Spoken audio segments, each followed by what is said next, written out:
The forest was unnaturally quiet that night. Even the wind seemed to hesitate as I moved through the shadows, my boots brushing against the wet leaves. I told myself I was ready. I had trained for this mission, memorized every detail of Black Moon territory, and rehearsed every escape route in my head. Yet, as soon as I stepped past the boundary markers, a cold shiver crawled down my spine. Something told me I wasn't just trespassing into enemy territory, I was stepping into a trap. And I was right. Chains clamped around my wrists before I even had time to react. The metal bit into my skin, holding me suspended and vulnerable. Panic flared, but it wasn't fear alone. No, something else twisted in my chest. Something that made my pulse hammer in ways I wasn't entirely comfortable admitting. Then I heard him. His voice was deep, smooth, and icy, carrying a weight that made my blood run cold. "I've been waiting for you, Omega." I froze. From the shadows, he emerged like a storm made flesh, tall, impossibly composed, eyes gleaming with an unsettling light. Seo Ji-woon, the alpha of Black Moon. The man whose reputation alone made rival packs quake. He didn't raise his voice, yet every word he spoke carried authority. "Let me go," I spat, trying to sound braver than I felt. "I didn't come here to—" "Lie," he interrupted, stepping closer. "You think I can't smell deceit?" His presence was suffocating. I should have struggled, should have kicked and screamed, but my body betrayed me.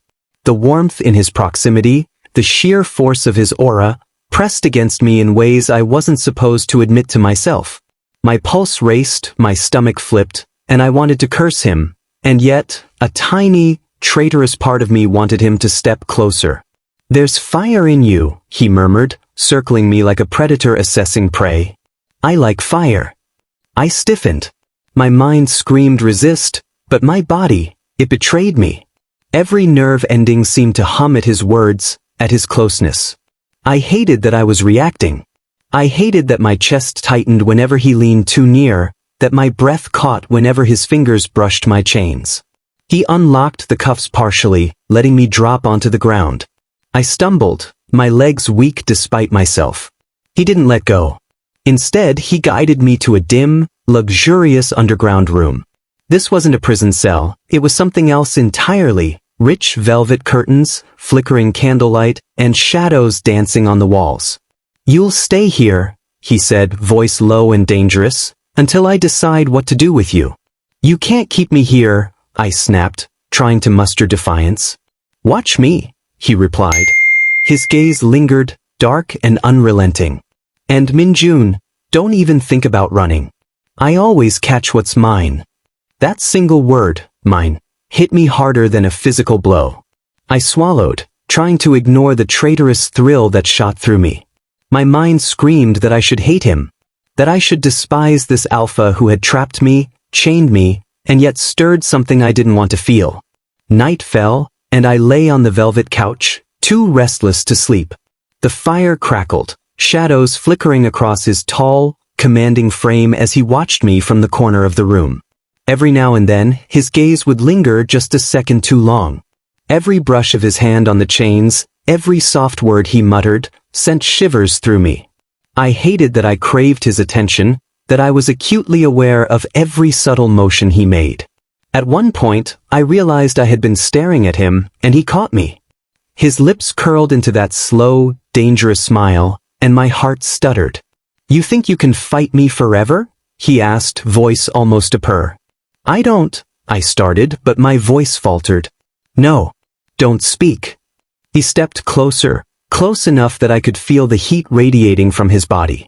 My chest tightened, my knees ached to buckle. And yet, part of me wanted to lean into that heat, to feel the power of him pressing against me. Something dark and thrilling twisted inside me. I swallowed hard, trying to steady my breath, trying to remind myself why I was here. For my duty. Yet the very air in the room betrayed me. Every glance, every flicker of shadow across his face, made it impossible to think rationally. He didn't let me rest. He stayed close, circling, watching, always present. Every time I shifted, his eyes followed. Every time I moved, his aura pressed against me like an invisible cage.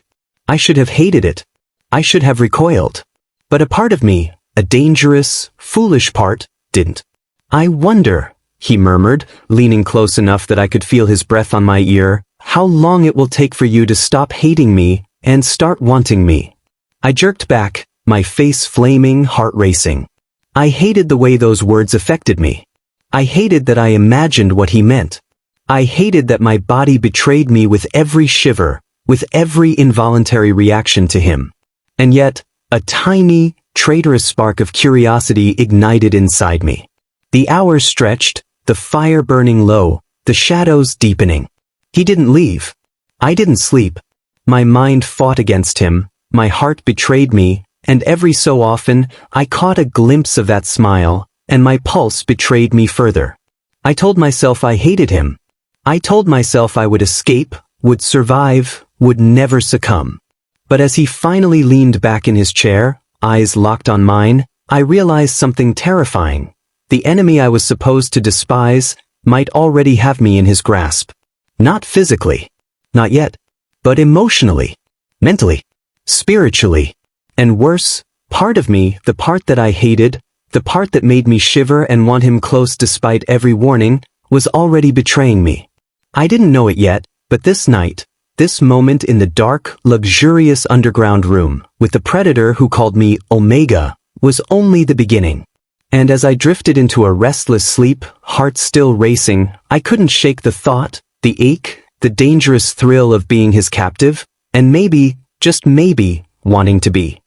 I didn't know if I was more exhausted from the chase through the forest or from the lingering tension of last night. My body still trembled, though it wasn't just from fear. Every muscle, every nerve seemed alive to his presence, even when he wasn't directly touching me. The memory of Ji-woon's gaze haunted me, and I hated it. The room had grown colder with the morning, the sun's weak light struggling to reach the shadows of his lair. I was careful not to look too eager, to act like I was angry, resistant, untouchable. But he was relentless. Ji-woon appeared without a sound, as if he'd materialized from the shadows themselves. His dark hair fell just slightly over his eyes, and that smirk, infuriatingly confident, spread across his face the moment he saw me. "Good morning, Min-jun," he said smoothly. "I trust you slept, minimally." I swallowed hard and tried to glare at him. "I don't sleep well in cages," I muttered. "Cages?" he repeated, tilting his head. "You mean your room?" The smirk on his lips was maddening. He came closer, and I could feel the warmth radiating from him, the scent of him wrapping around me like a velvet trap. My stomach flipped, and I fought against the traitorous fluttering in my chest. He didn't touch me at first, just watched, like a cat savoring a cornered mouse. And yet, every inch he moved seemed to invade my personal space. My pulse raced. I hated that it did. "You've been resisting," he murmured, "but you're tired, aren't you?" I stiffened. "I'm fine." "No," he said, his tone soft but firm. "You're not. And I can see it. You're trying not to react to me, but your body betrays you." Heat surged to my face, but I refused to let him see how true that was. He took a step closer, and I could feel his shadow fall over me, the subtle brush of his aura stirring a response I was determined to ignore. "Sit," he commanded, pointing to the velvet couch. I hesitated. There was something in his tone that brooked no argument. Slowly I obeyed. The couch felt both comforting and confining, and as I settled, June circled me like he had the night before. "You're restless," he observed, leaning against the edge of the table near me. "I think you want me closer than you admit." I clenched my jaw, shaking my head. "Never." He hummed, amusement in his tone. "I don't believe you. You smell like heat, Min-jun. You're not hiding it well."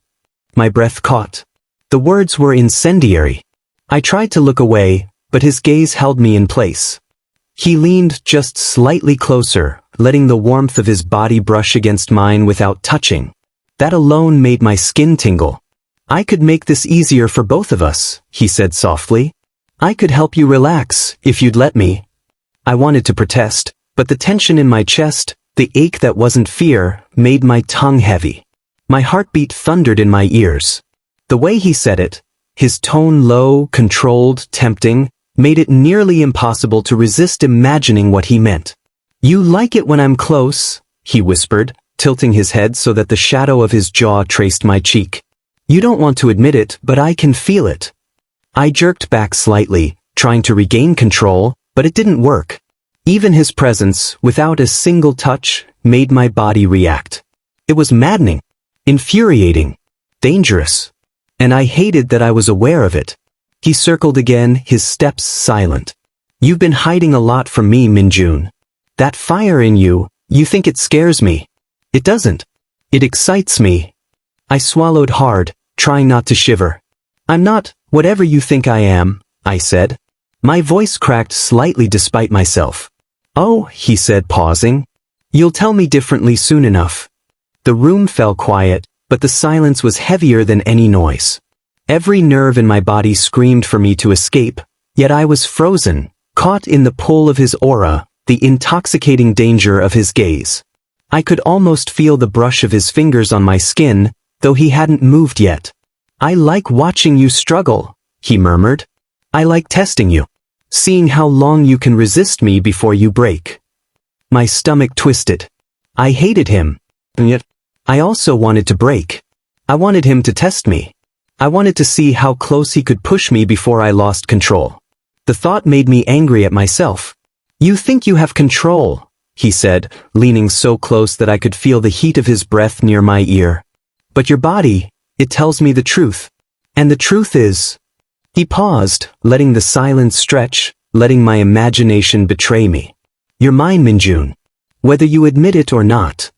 I wanted to snap at him, to tell him he was insane. But I couldn't. My chest tightened, my pulse raced, and for the first time, I wondered, could I survive this without giving in? He straightened, his dark eyes never leaving mine. "I'll give you time," he said softly, almost tenderly. "But I'll be here, watching, waiting. And one day, you won't resist me anymore." I tried to focus on his words, tried to steel myself. But as he walked to the shadows, his presence lingering even as he moved away, I realized something terrifying and thrilling. I was already broken. Not by chains. Not by force. But by him. By Seo Ji-woon. And I hated how much I wanted it. The storm began at nightfall. I could hear the thunder rumbling outside, the rain hammering against the windows of the underground room where I was kept. The sound should have been comforting. Storms always had a way of drowning out thoughts. But tonight, the thunder only amplified the storm inside me. I had been fighting him for days now. Fighting his voice, his presence, his maddening way of looking at me like he could see straight into the heart I tried to guard. And worse, I had been fighting myself. The way my pulse always raced when he drew near, the way my body betrayed me every time he whispered my name. I told myself I hated him. But the longer I stayed, the less convincing that lie became. The door opened, and I knew it was him before he spoke. His footsteps were steady, purposeful, and somehow they made the air heavier with every step. Seo Ji-woon stood before me, his dark coat draped over his shoulders, his hair damp from the rain. Even disheveled, he looked impossibly composed, like the storm itself had bent to his will. "You're awake?" he said, his tone low, carrying that infuriating calm. I pulled the blanket tighter around me, glaring. "You really think I could sleep with you lurking like a ghost every night?" A faint smirk tugged at his lips. "But I prefer you awake." He crossed the room, and I hated how my heart stuttered with every step he took. He stopped just in front of me, close enough for the warmth of his body to compete with the chill in the air. For a moment, neither of us spoke. The storm outside howled, lightning flashing through the windows, but in that silence, all I could hear was my own uneven breathing. Then he leaned forward, his hand brushing against the arm of the couch I was sitting on. His eyes locked onto mine, dark and intense, pulling me in against my will. "Why do you keep fighting it, Min-jun?" he asked softly. "You can hate me with your words all you want. But your eyes..." His gaze dropped to my lips for just a fraction of a second before returning to my eyes. "Your eyes tell me the truth." My chest tightened. I wanted to deny it, to throw some sharp remark at him, but my tongue felt heavy, my mind spinning. I couldn't lie, not to him. Not when he looked at me like that. I shouldn't, I whispered. You're my enemy. Jun tilted his head, his expression unreadable, yet his voice softened. Maybe. But enemies don't look at each other like this. The room seemed to shrink, the air charged, and before I could think, I found myself leaning ever so slightly toward him. My body betrayed me once again, and I hated it. But I didn't pull back. His hand rose slowly, deliberately, as if giving me time to reject him. His fingers brushed against my jaw, tracing it lightly before settling beneath my chin. The touch was gentle, almost reverent, yet it sent a shiver racing down my spine. Say it, he whispered. Say you don't want me and I'll stop. I opened my mouth, but no words came out. Because it would have been a lie. And we both knew it. My silence was his answer. Jun's lips curved into a small, knowing smile before he leaned closer. The storm outside roared, thunder shaking the walls, but all I could hear was the rapid beating of my heart as his mouth hovered just above mine. The tension was unbearable, seconds stretching into eternity, my breath mingling with his. Then, finally, the space between us vanished. The kiss wasn't rushed or violent. It was deep, steady, consuming. A fire that spread through me with every second his lips moved against mine. My mind screamed that it was wrong, but my soul felt like it had been waiting for this. I should have pushed him away. Instead, my hands fisted in his shirt, pulling him closer. I felt the heat of his body pressed against mine, his strength, his control, and yet, the way he kissed me wasn't cruel. It was desperate, tender, hungry.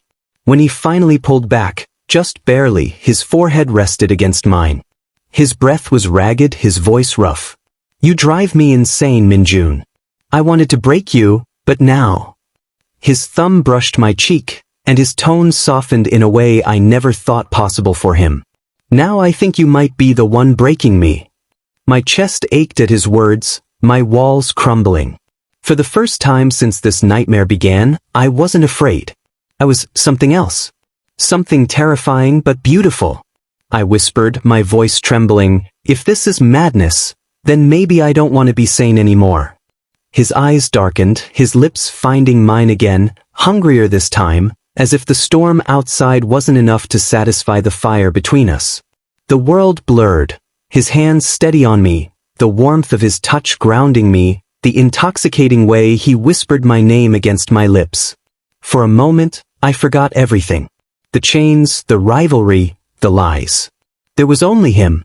And when the thunder cracked louder than ever, I realized something terrifying. I didn't just want him. I needed him. The storm outside raged on, but inside that room, another storm consumed us both. Wild, dangerous, inevitable. And as I gave in to him, fully, completely, I knew there would be no turning back. The sun had barely risen when chaos erupted. I didn't even have time to process what was happening. One of the rival packs had launched a surprise attack on the Black Moon territory, and in the middle of the storm of shouts, gunfire, and growls, I was shoved toward the danger I'd been trying to avoid my whole life. My instincts screamed at me to run, but there was no time. No path. And then, I saw him. Seo Ji-woon. He was everywhere at once, moving through the chaos like he owned it, issuing orders, blocking attacks, shielding those who couldn't defend themselves. And then he was in front of me. Stay close, he commanded, grabbing my arm and pulling me behind him. I stumbled, my heart hammering, not from fear, but from the proximity of him. Even in the middle of this battlefield, his presence was magnetic, consuming. I had surrendered to him emotionally, yes, but seeing him here, willing to risk everything to protect me, it was almost too much. A sharp pain tore through my side as an enemy alpha lunged for me. Without hesitation, Ji-woon's hand shot out, catching the attacker and throwing him aside. My breath hitched. He had saved me. Don't scare me like that, he growled, pressing me behind his chest protectively.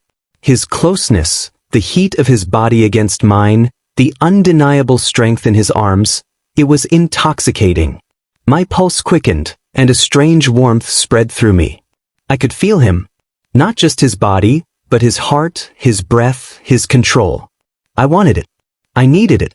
And I hated how easy it was to admit. We fought side by side until the enemy finally retreated. The aftermath left us panting, clothes damp from rain and sweat, hearts still racing. I should have felt relief. I should have felt fear. Instead, all I felt was him. He turned to me, dark eyes softening. Are you hurt? I shook my head, trying to appear composed, but my hands trembled. He caught my gaze, and in that look, I saw something that made my breath hitch, something I had been longing for without realizing it. Vulnerability, protection, and an intensity that made my knees weak. Min-jun, he murmured, stepping closer, his hand brushing a strand of wet hair from my forehead. I can't lose you. Not now. Not ever. My heart skipped a beat. The way he spoke, like I belonged to him already, made me shiver. My chest tightened, my pulse raced, and I realized that I didn't want to fight it anymore. Then, don't let me go, I whispered, my voice trembling. That was all he needed. The moment stretched, heavy with everything unsaid, everything we had resisted, everything we had felt but never admitted. And then, slowly, deliberately, he closed the distance between us. His lips found mine again, this time claiming, marking, and confirming everything we had been too afraid to voice. The kiss wasn't rushed, but it was fierce, filled with the hunger and desire that had built up over the past days. His hands framed my face, fingers tangling in my hair, pulling me closer, while I pressed into him like I had always been meant to. You're mine, he murmured against my lips, the words vibrating through me. I didn't argue. I didn't fight. I let him have me, not just my body, but my heart, my trust, my soul. After a long moment, he pulled back slightly, resting his forehead against mine. His breath was heavy, his eyes dark, but there was a softness I hadn't seen before. Min-jun, he whispered, we're bound now. As mates. No one can take you from me. A shiver ran through me, not of fear, but of pure, consuming happiness. I had feared him, resisted him, hated him even, but now I belonged to him as he belonged to me. He smiled faintly, brushing his thumb across my cheek, and I leaned into the touch, savoring it. The storm outside had passed, but the storm between us, the fire, the tension, the undeniable attraction, burned brighter than ever. So, he murmured, voice low and teasing, you're officially mine.